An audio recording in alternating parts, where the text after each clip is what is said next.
keessa geenye eessatti adeemaa jira yoomiyyuu kan tumsuu qabu lammiin ofii lammii ofirraa yoomiyyuu kan tumsuu qabu lammiin ofii lammii ofirraa sinnara mudhiitti maradhu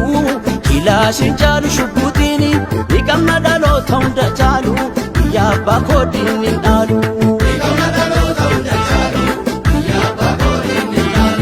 Kotai itagarsiisi reke moa male moa tamende ku abanke Kotai itagarsiisi reke moa male moa tamende ku abanke Andua soda de dinnalu yabako nama barbadu da baseke nucharako Andua soda de dinnalu yabako nama barbadu da baseke nucharako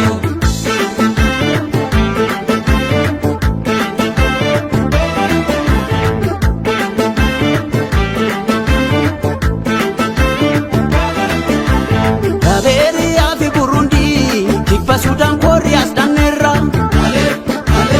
agarsiisika biyya abbaa keenya miti dabarre ormaa fuutaanirra agarsiisika jabaya jajjaba koo fakkaatti abbiisaaga agarsiisika waanuma facaasan hammatu dharriina waaltuu dhugaa agarsiisika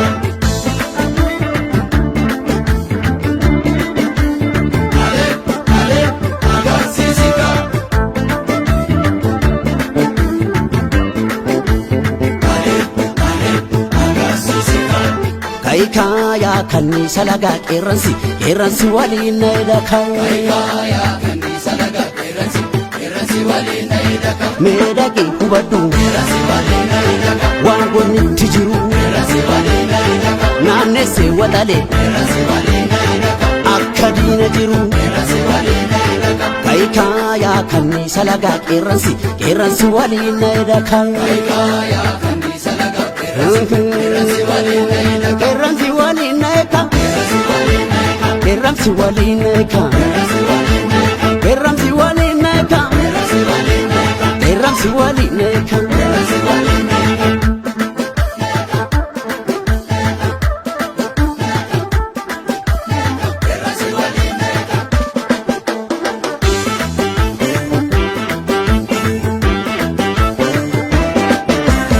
Sakanete sagenye esati adeemaa jira yoomiyyuu kan tumsuu qabu lammiin ofii lammii ofirraa yoomiyyuu kan tumsuu qabu lammiin ofii lammii ofirraa sinnara mudhiitti maradhu kilaashin caalu shubbuutiini ni qabna dhaloota hunda caalu biyya abbaa koodiin hin dhaalu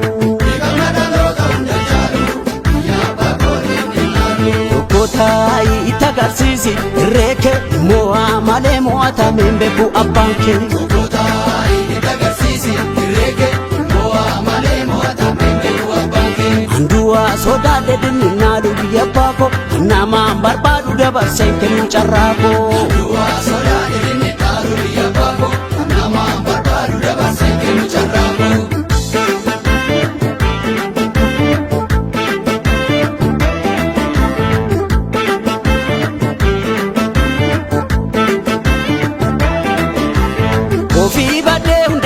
Sufi sabab sablamni adda facaasufi agarsiisika gamtaa lolle bakkatti deebisna diina biyyatti ni barbaadeessina agarsiisika kan darbees argeera wallaalu biyya ollaafuu nu kan waraanu agarsiisika osoo nu jirru dinni weerraru biyya rakkoorraa nu kan baraaru agarsiisika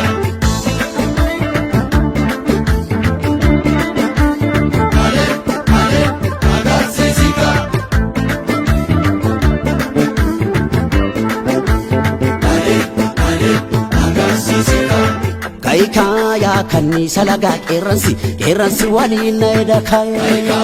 kanisa laga keransi wali naida medaki kubadu keransi wali naida wangoni tijiru keransi wali naida nane se wadale keransi wali naida akadina jiru keransi wali naida kaya kanisa laga keransi wali naida kaya kanisa laga